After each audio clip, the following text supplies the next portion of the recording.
여러분, 오늘 우리가 로마서 말씀을 통해 복음에 대해서 듣게 됩니다. 여러분, 우리도 준비해야 됩니다. 들을 준비하셔야 돼요.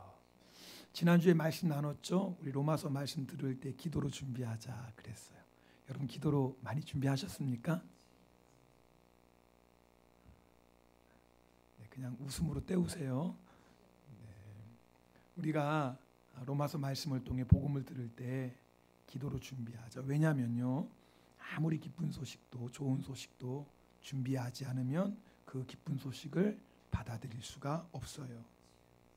기쁜 소식이 아니라 기분 나쁜 소식이 될 수도 있어요. 그래서 유대인들은 예수님이 오신다는 이 기쁜 소식을 듣고도 소동하고 결국은 예수님을 대적합니다. 오늘 여러분이 로마서 말씀을 통해 복음을 듣게 됩니다. 여러분, 마음을 준비하세요. 그래서 하나님께서 우리에게 주시는 복음, 좋은 소식, 예수 그리스도에 대한 말씀을 내가 마음속에 잘 받아들여서 그 말씀이 여러분을 구원하고 변화시키는 축복의 말씀 되기를 주님의 이름으로 부탁드립니다. 그러면서 바울이 예수님이 어떤 분이시냐, 먼저 예수님이 복음이니까 예수님에 대해서 설명하는데 첫 번째, 예수님은 육신으로 나셨다라는 거예요. 자, 이 말이 뭐예요? 예수님은 사람이시다라는 겁니다. 여러분, 예수님은요 참 인간이셨습니다. 우리와 똑같은 육신을 입고 우리와 똑같이 희노애락을 느끼시면서 이 세상에서 사셨습니다. 자, 복음은 좋은 소식이라고 그랬어요. 하나님께서 구약의 많은 선지자들을 통해서 이 세상을 구원하실 메시아를 보내주신다고 약속하셨어요. 그분이 예수님이에요. 그런데 예수님이 왜 인간의 몸으로 이 땅에 오셔야 됐을까? 그냥 구원해 주시면 안 될까? 이유가 있어요. 하나님께서 우리를 만드셨을 때는요, 영원히 살 수 있는 존재로 만드셨습니다. 그런데 인간이 뭘 졌어요? 죄를 짓고 말았어요.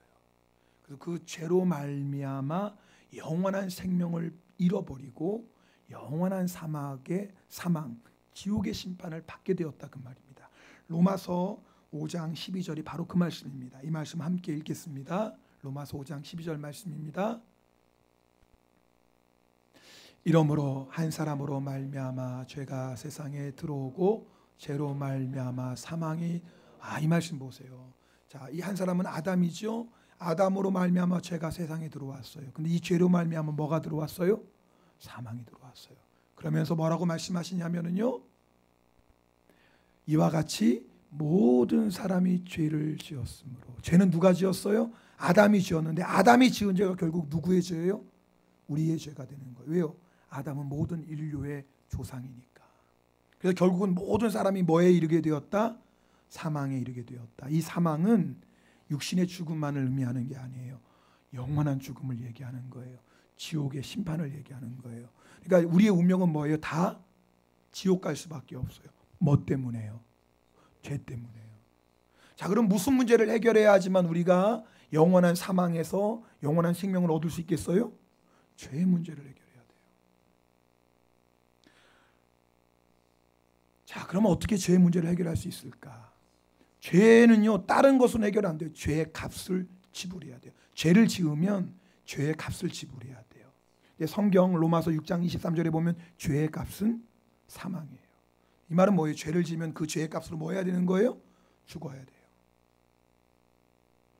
우리가 죄를 용서받지 않으면 영원한 사망을 피할 길이 없어요. 자, 근데 어떻게 하면 이 죄의 문제를 해결할까?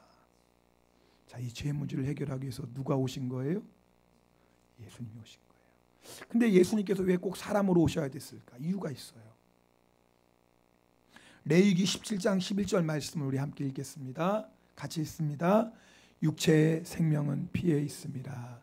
내가 이 피를 너희에게 주어 제단에 뿌려 너희의 생명을 위하여 속죄하게 하였나니 생명이 피에 있으므로 피가 죄를 속하느니라. 오늘 중요한 말씀이 나와요. 왜 예수님께서 꼭 인간으로 오셔서 우리를 위해서 피 흘려서 십자가에 죽으셨을까? 이유가 있어요. 생명이 어디 있다고요? 피에 있어요. 자, 죄를 지으면 죄의 값으로 뭘 지불해야 돼요? 생명을 지불해야 돼요. 죄의 값으로 생명을 지불해야 돼요. 자, 그런데 예수님께서 우리를 위해서 오셔서 우리의 생명을 대신해서 예수님의 생명을 주셨어요. 그래서 십자가에서 뭘 흘리신 거예요? 피 흘리신 거예요. 그러니까 예수님께서 피를 흘리심으로 말미암아 그 피가 우리의 모든 죄를 다 갚아주신 거예요.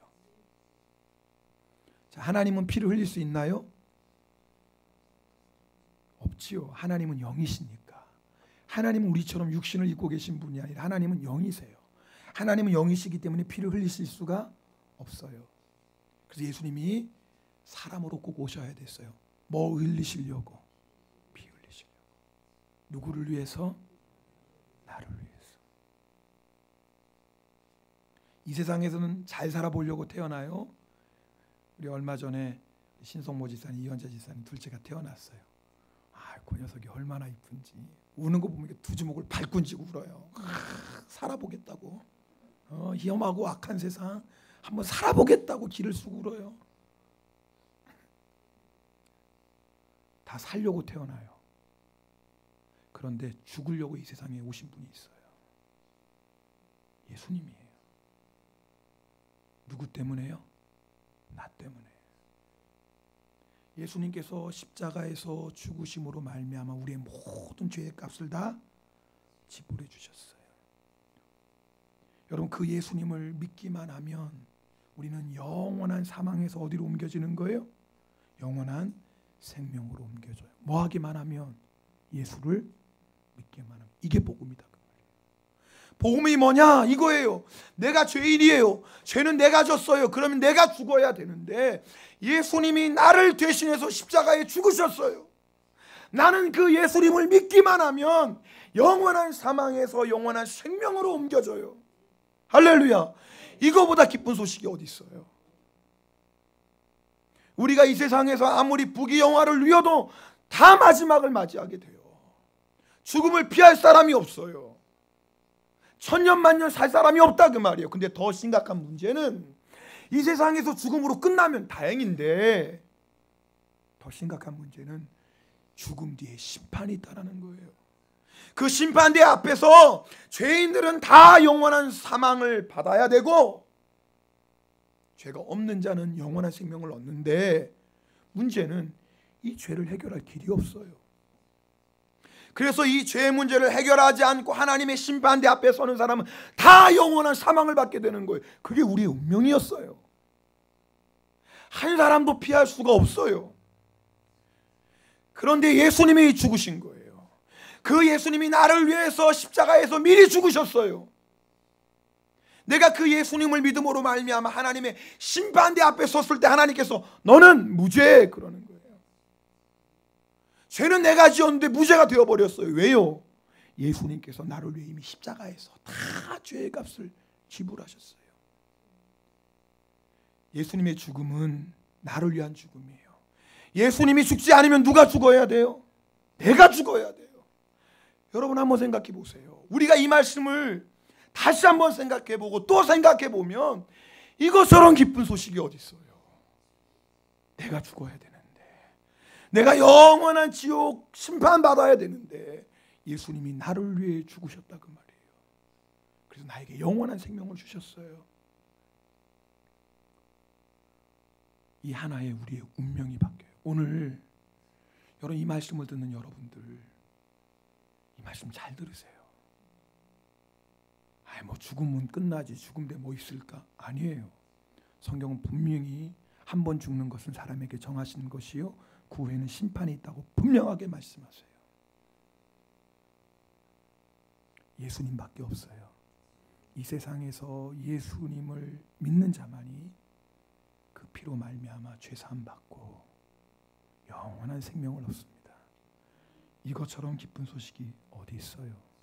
그래서 복음은 좋은 소식이에요.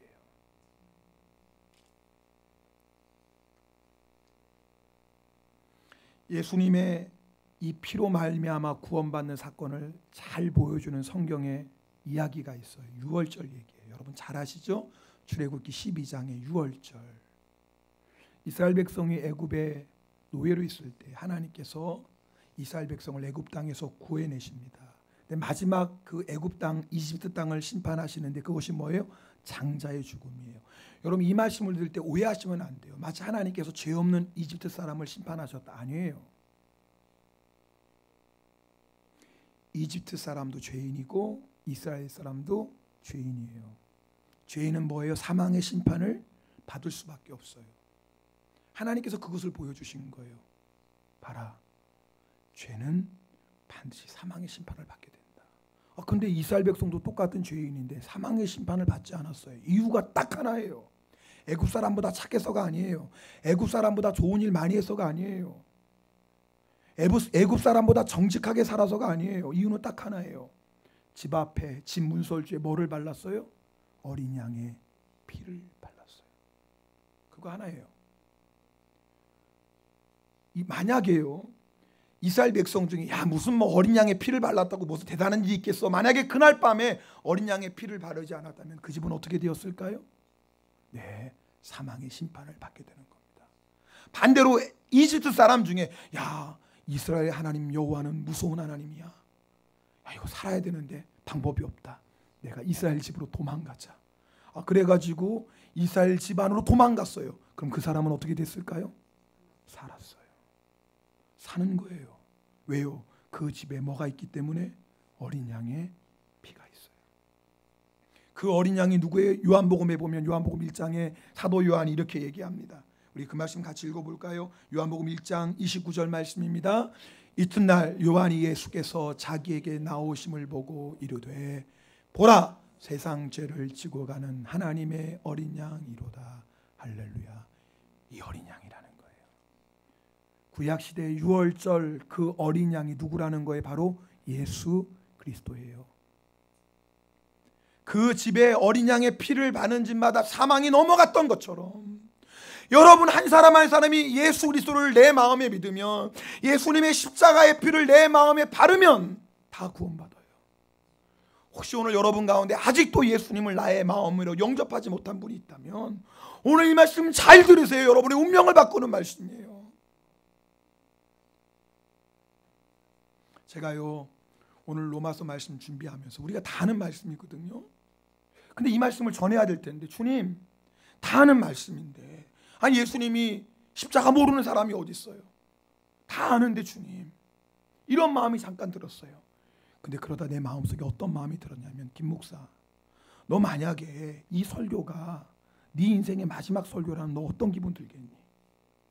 만약에 제가요 여러분들에게 마지막 설교한다면 딱 한 번 그 설교하고 내가 이제 설교 못한다면 어떤 설교할까? 곰곰이 생각해보니 하나밖에 없더라고요. 예수 믿으면 구원받습니다. 그 설교더라고요. 제가 아무리 생각해봐도 한 번밖에 설교 못한다 그러면 설교할 건 딱 하나밖에 없어요. 예수님 믿으면 구원받습니다. 그 설교더라고요. 오늘 여러분 중에 혹시 아직도 예수님이 나의 주님이 아닌 분이 있다면 오늘 말씀 잘 들으세요. 예수님을 나의 주님으로 여러분이 고백하고 예수님의 십자가를 믿으면 여러분의 모든 죄는 다 사함받습니다. 그리고 영원한 사망에서 영원한 생명으로 옮겨집니다. 이게 복음이다 그 말이에요. 그래서 예수님께서 사람으로 이 땅에 오셨습니다. 그러면서 4절엔 또 이렇게 말씀합니다. 우리 4절 말씀도 볼까요? 네, 같이 읽겠습니다. 성결의 영으로는 죽은 자들 가운데서 부활하사 능력으로 하나님의 아들로 선포되셨으니 곧 우리 주 예수 그리스도시니라. 앞에 말씀 보면은요, 앞에는 육신으로는 나와서 이 말은 뭐 예수님이 참 사람이라는 거예요. 그 다음에 4절에는 성결의 영으로는 그랬어요. 이 말이 뭐냐면 예수님이 참 하나님이시라는 거예요. 오늘도 사도신경 고백했죠. 우리 사도신경 고백하면 성령으로 잉태되사 그랬죠. 그 말이 뭐냐면 예수님은 하나님이십니다라는 고백인 거예요. 자, 그러면 예수님이 하나님이 아니시면 안 되는 중요한 이유가 있어요. 그게 뭐냐? 그것도 우리 구원 때문이에요. 자, 2000년 전에 예루살렘에서 십자가에서 예수님이 죽으셨는데 과연 2000년 전에 십자가에서 죽으신 그 예수님이 나와 무슨 상관이 있지? 아니 2000년 전에 십자가에서 흘리신 그 피가 지금 일본 땅에 사는 우리에게 무슨 상관이 있어요 도대체?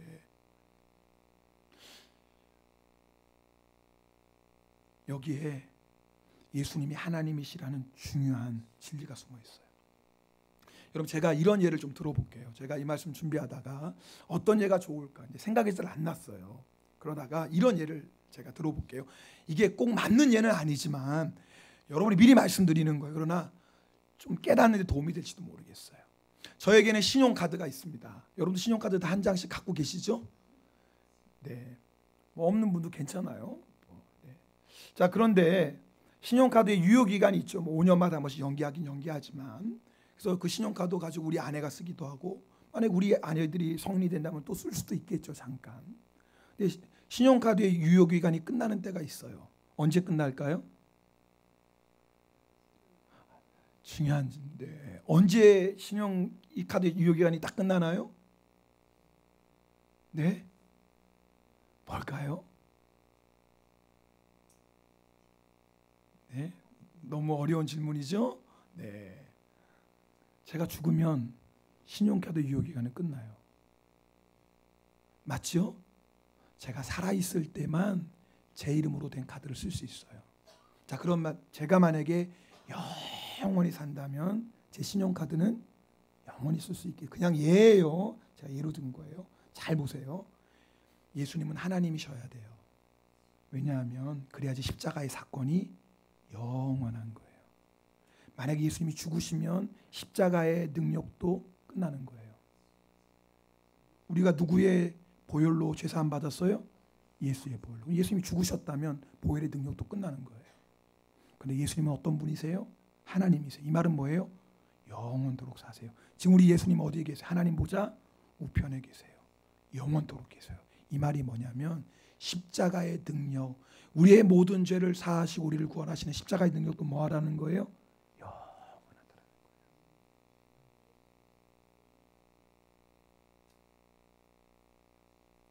오늘 바울은 야, 예수님이 뭐 하나님이냐? 사람이지 어떻게 하나님이냐? 세상 사람들이 그렇게 얘기하거든요. 지난주에 말씀드린 것처럼 예수님 누구냐? 그러면 위대한 선생이죠. 세계 4대 성인 중에 한 분이십니다. 세상 사람들 그렇게 얘기해요. 세상 사람은 예수님을 사람으로 생각해요. 예수님은 하나님이세요. 그럼 하나님이라는 증거를 내주세요. 바울이 증거를 냅니다. 뭐라고? 예수님이 부활하셨다는 거예요. 여러분, 죽었다가 잠깐 살아난 건 부활이 아니에요? 이 세상에서 죽었다가 잠깐 살아난 사람 있지요? 있어요. 그렇죠? 제가 여러분 재밌는 얘기 하나 해드릴까요? 네. 평소에 이렇게 병을 시름시름 앓던 병약한 부인이 있었어요.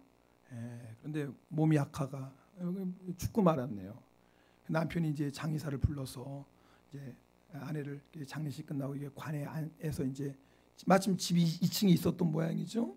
그래서 이제 계단을 쭉 내려오는데 그만 이 관을 운반하는 사람이 관을 떨어뜨리고 말았네요. 아내가 들은 관을 떨어뜨리는데 세상에 그 충격으로 죽었던 아내가 살아난 거예요.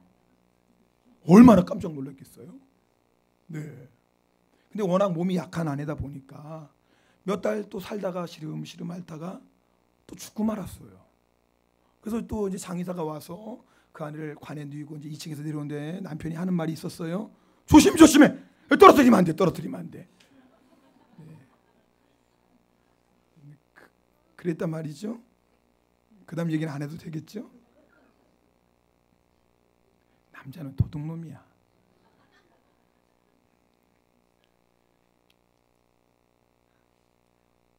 그렇다고 저를 그렇게 보지 마세요. 그렇다고 또. 자, 제가 오늘 재밌는 얘기지만 죽었다가 살아나는 사람이 있을 수 있어요. 그러나 그건 부활이 아니에요. 왜요? 그 사람은 다시 죽어요. 그건 부활이 아니에요. 부활은 뭐냐면 영원히 사는 거예요. 그게 부활이에요. 근데 오늘 예수님의 부활이 왜 우리에게 중요하냐면 이유가 있어요. 예수님이 십자가에서 죽으심으로 죄의 문제를 해결하셨어요. 그리고 예수님이 부활하셨어요. 이게 왜 중요하냐면 예수님을 믿고 모든 죄를 용서받은 사람은 예수님처럼 부활한다는 거예요. 이거예요. 예수님의 부활은 예수님의 부활로 끝나지 않아요. 예수님의 부활이고 누구의 부활이에요? 나의 부활이에요. 그래서 고린도전서 15장 20절부터 22절까지 이렇게 말씀하십니다. 그러나 이제 그리스도께서 죽은 자 가운데서 다시 살아나사 잠자는 자들의 첫 열매가 되셨도다.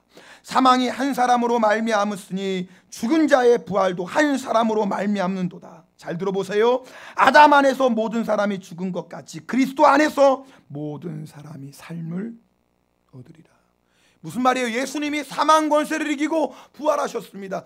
그 예수님을 믿는 자마다 예수님처럼 사망 권세를 이기고 부활할 거예요. 할렐루야. 이것이 복음이라 그 말이에요.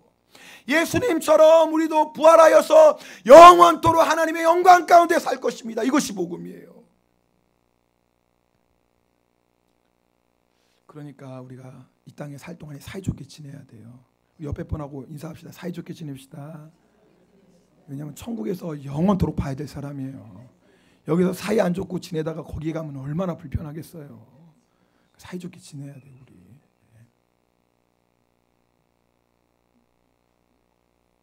한국 사람은 또 유별난 데가 있어요. 그 사람은 천국 가면 난 안 가. 기분 나빠서. 또 그런 분도 있어요. 우리가 사이좋게 지내야 돼요. 천국 가서 영원토록 사니까.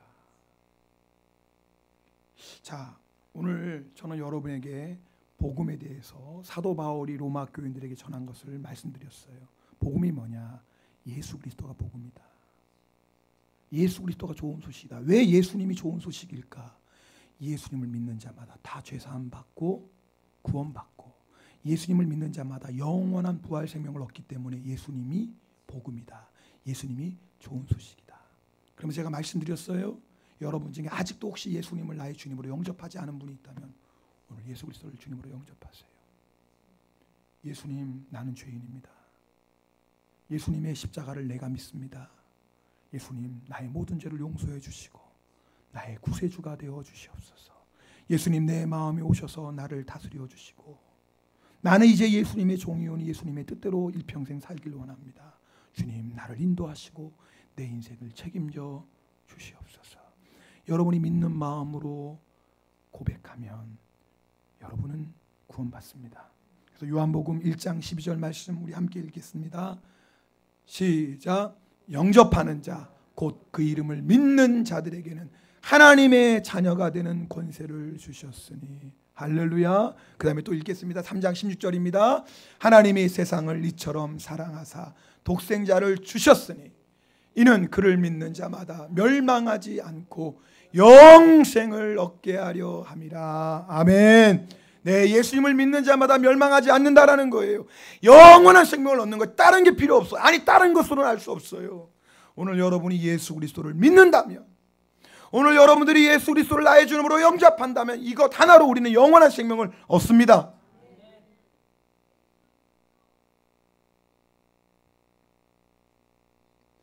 자, 그럼 오늘 말씀 여기서 끝나는 것이 아니라 제가 여러분하고 한 가지 더 말씀드리고 싶은 게 있어요. 이 자리에 있는 대부분의 분들은 이미 예수님을 주님으로 영접하셨습니다.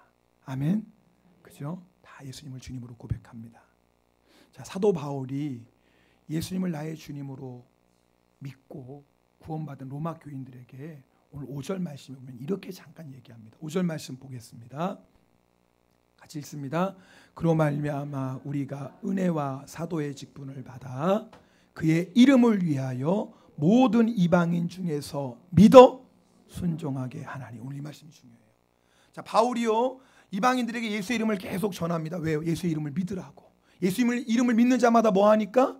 구원받으니까. 근데 거기서 끝나지 않았어요. 바울이 내가 너희들에게 예수의 이름을 전하는 것은 예수님을 믿고 구원받으라는 것입니다라고 끝나지 않았어요. 그 다음에 하나가 더 있어요. 뭐 하라는 거예요? 믿고 순종하라는 거예요. 오늘 이 말씀이 중요해요. 자, 우리가 다 예수님을 나의 주님으로 믿고 구원받았다면 우리에게 또 한 가지가 남아있어요. 그게 뭐예요? 순종하는 거예요. 여러분 중에 나 예수 믿습니다, 나 예수 믿고 구원받았습니다 라고 끝나면 안 돼요. 그 다음에 반드시 나와야 돼요. 나 예수님을 믿고 구원받았습니다, 나는 예수님을 믿고 구원받았기 때문에 예수님께 순종하고 있습니다 라고 고백하셔야 돼요. 내가 복음의 능력으로 구원받은 것과 내가 복음의 능력으로 예수님의 말씀에 순종하는 것은 하나예요. 나는 예수님 믿고 구원받았습니다 이렇게 고백하는 사람은 그 다음 고백도 해야 돼요. 나는 예수님께 순종하고 있습니다. 이 고백도 해야 돼요. 이런 건 없다 그 말이에요. 나는 예수님을 믿고 구원받았습니다. 예수님은 나의 주님입니다. 그러나 나는 예수님께 순종할 수는 없습니다. 이런 말은 있을 수가 없어요. 그 사람은 복음을 모르는 사람이에요.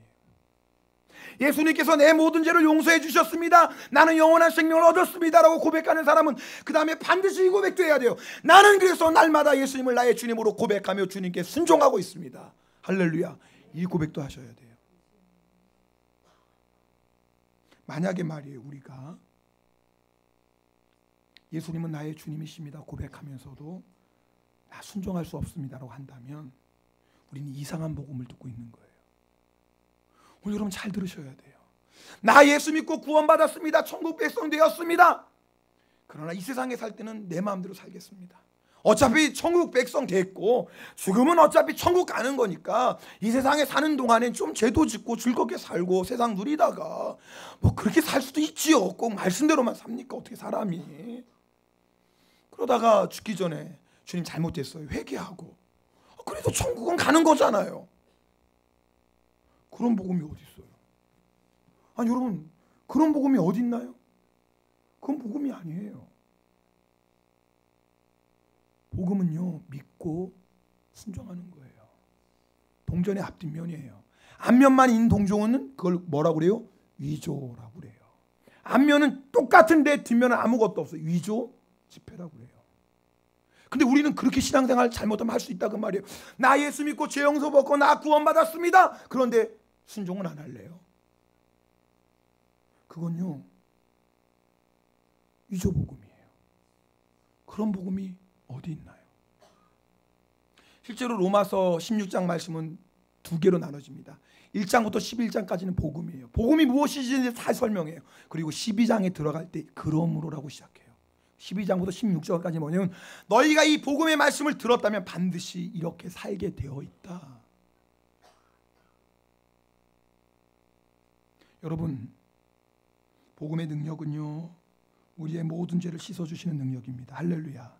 복음의 능력, 우리를 영원한 사망에서 영원한 생명으로 옮겨주는 능력입니다. 할렐루야. 뿐만 아니라 복음의 능력은 우리를 새롭게 합니다. 사람이 바뀌는 거예요. 예수 믿으니까 사람이 달라지는 거예요. 그렇게 욕심 많고 그렇게 거짓말 잘하는 사람이 예수 믿으니까 사람이 바뀌었어요. 왜요? 그게 복음의 능력이에요. 내 힘으로, 내 능력으로 바뀐 게 아니에요. 복음이 나를 그렇게 바꾸는 거예요. 예수 믿기 전에 나만을 위해 살았어요. 이기적으로 살았어요. 예수 믿고 나니까 다른 사람을 사랑하고 섬기고 용서하는 자가 되네요. 이게 복음의 능력이에요. 우리의 죄를 씻어주는 것만 복음의 능력이 아니에요. 우리를 변화시키는 게 복음의 능력이에요. 우리를 영원한 사망에서 영원한 생명 얻는 것, 그것만 복음의 능력이 아니라 우리를 완전히 새롭게 변화시키는 거, 이게 복음의 능력인 줄 믿습니다. 사도 바울이 그래서 로마에 편지 쓰는 거예요.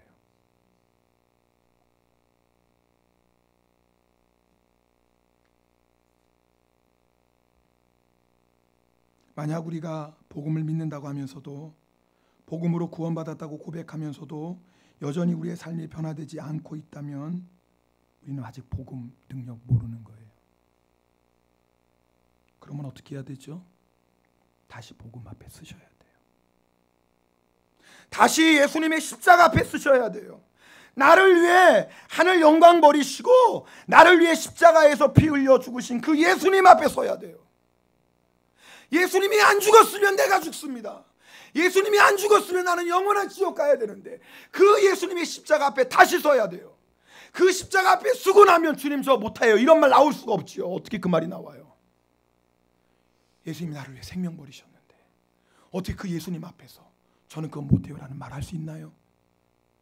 말할 수가 없어요. 그래서 여러분 십자가 앞에 다시 서셔야 돼요. 순종이 힘들다, 순종이 어렵다, 순종할 수 없다고 말하는 이유는 오직 하나예요. 내가 어떻게 구원받았는지를 잊어버렸어요. 나를 구원하시기 위해서 예수님이 치르신 값이 무엇인지 잊어버렸어요.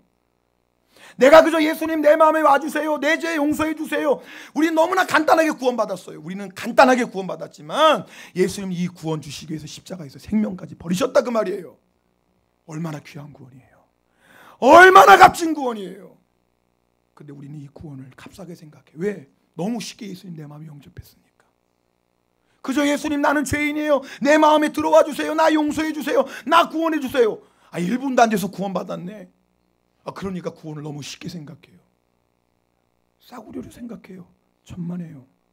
우리는요, 예수님의 핏값으로 구원받은 사람이에요. 여러분, 한 사람 한 사람의 값어치가 얼마인 줄 아세요? 예수님이에요. 여러분, 한 사람 구하시려고 예수님이 십자가에 죽으셔요. 얼마나 값진 구원을 받고 있는 줄 아세요? 그걸 우리가 잊고 사는 거예요. 내가 어떻게 구원받았는지를 잊고 사니까. 여러분 중에 용서의 문제로, 시기와 질투의 문제로, 불평과 원망의 문제로 내 영혼이 죽어가고 있다면 십자가 앞으로 나와야 돼요. 생각해 보세요. 나 같은 죄인을 예수님께서 구원해 주셨는데, 아무 조건 없이 나 같은 죄인을 주님이 다 용서해 주셨는데, 그 십자가 앞에 서면 주님 저 사람 용서 못해요. 그런 사람이 있을 수 있겠어요? 십자가 앞에 서지 않으니까 문제죠. 여러분들 다 경험하셨을 거예요. 아마 누구 때문에 미워서, 누구 때문에 마음에 상처받아서, 누구 때문에 억울해서 기도하죠. 주님, 어쩌면 그 사람이 저한테 이럴 수 있어요. 그 사람이 너무나 못됐어요. 어쩌면 이럴 수 있나요? 그렇게 기도하다가 여러분, 기도 가운데 십자가 앞에 서는 사람은 기도가 바뀌는 거 아십니까? 어떻게 바뀌죠? 주님, 그 사람 용서 못한 거 용서해 주세요. 주님은 나 같은 죄인도 용서해 주셨는데 저는 그 사람 그 작은 죄도 용서 못하네요. 오, 주님, 저를 용서해 주세요. 기도가 바뀌어요. 십자가 앞에 서기 전에 저는 눈에 흙이 들어가도 그 사람은 용서 못합니다. 절대 용서 못합니다. 십자가 앞에 서 보세요. 오, 주여, 나 같은 죄인도 주님이 용서하셨는데 내가 용서 못할 사람이 어디 있습니까? 아니요, 내가 용서하고 말고 그런 게 없습니다. 나는 예수님의 것이 되었는데 어떻게 내가 누구를 용서하고 말고 할 수 있겠습니까? 여러분, 우리의 문제가 어딘 줄 아세요? 복음을 잃어버렸어요. 내가 예수 믿고 구원받았다는 건 아는데 거기서 끝나버렸어요. 그 복음의 능력이 나를 새롭게 하고, 그 복음의 능력이 나를 변화시키고, 그 복음의 능력이 나를 통해 가정을 바꾸고 나를 통해 세상을 바꾸는 그 복음의 능력을 잃어버렸어요. 그래서 나는 예수 믿고 구원받았습니다, 이 반쪽 복음만 가지고 살아가요. 그러니까 예수 믿는 사람은 많은데 세상이 변하지가 않네요.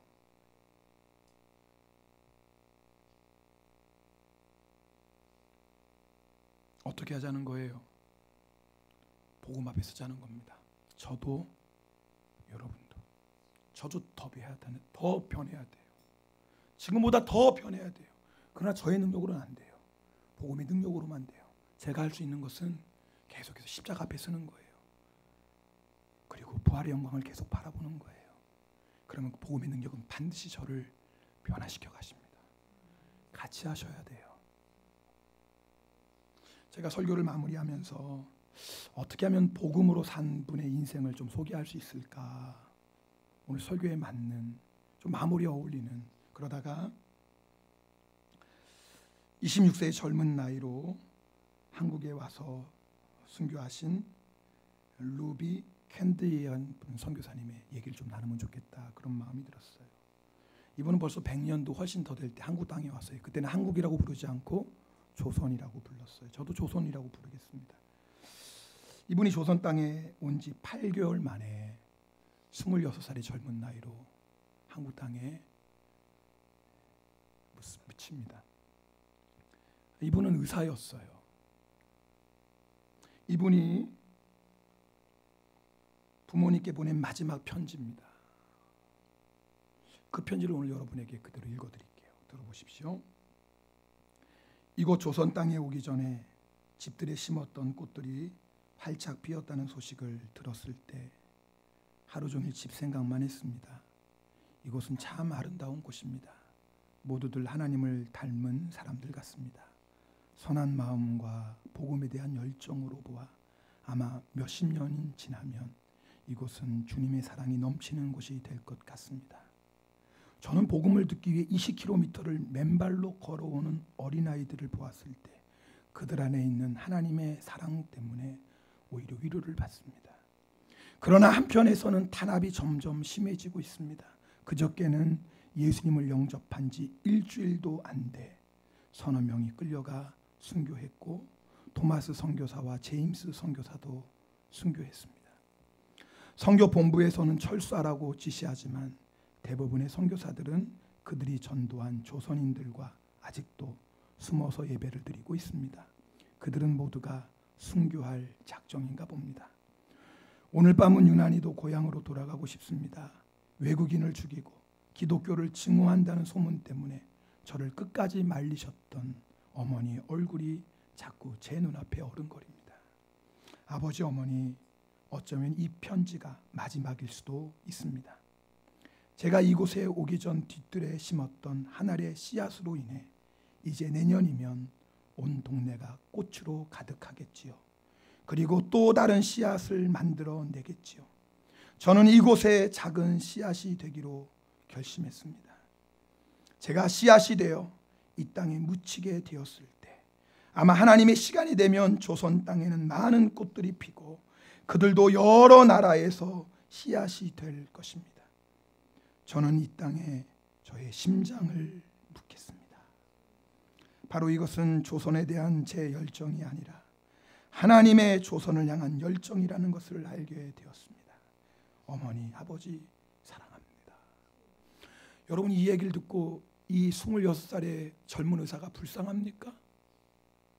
도대체 이 26살의 세상 부귀, 명예, 행복이 보장된 젊은 의사가 왜 조선 땅까지 와서 8개월 만에 땅에 묻힐까요?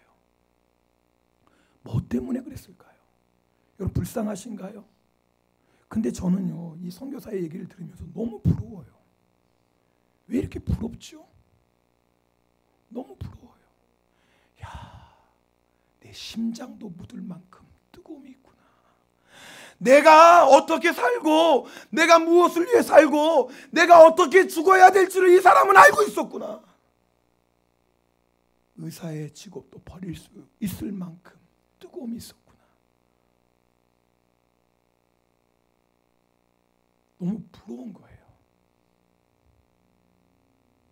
여러분, 안 부러우십니까? 여러분, 뭘 위해 사십니까?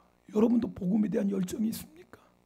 예수님이 나를 위해 십자가에서 죽으셨다는 감격 때문에 죽어도 두렵지 않고, 예수님이 나를 위해 죽으시고 부활하셨다는 부활의 소망 때문에 죽음이 두렵지 않고, 의사로서 누릴 수 있는 세상 부귀영예도 한순간에 다 내려올 수 있을 만큼 예수님이 좋고 십자가가 좋고, 여러분, 부럽지 않나요?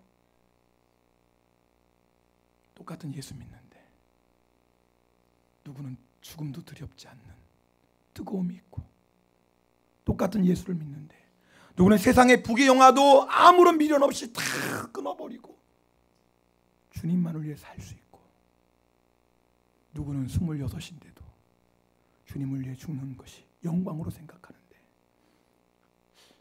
우리는 그렇게 많이 살았잖아요. 그런데 아직도 왜 이렇게 미련이 많고요, 아직도 왜 이렇게 십자가의 뜨거움이 없지요? 왜 이렇게 부활의 소망이 없을까요? 이유는 하나입니다. 우리가 복음 앞에 서지 못하는 겁니다. 복음의 능력을 잃어버렸습니다. 십자가 앞에 서본 지가 너무 오래됐어요. 부활 바라보지 않습니다. 알긴 아는데요, 십자가 앞에, 부활 앞에 서보지 않고 복음의 능력 앞에 서지 않고 살아갑니다. 여러분, 오늘 이 말씀을 통해 우리 회복합시다. 십자가 앞에 서면 돼요. 십자가 앞에 서면 됩니다. 복음 앞에 서면 됩니다. 복음 붙잡으시면 됩니다. 그러면 복음이 우리를 변화시켜 가실 것입니다. 예수 믿는 뜨거움, 감격과 평안과 하늘의 소망, 그것이 여러분들을 완전히 새롭게 할 것입니다. 주여, 나도 이렇게 복음으로 살기를 원합니다. 우리 함께 결단하며 기도하겠습니다. 할렐루야. 사랑의 하나님 아버지.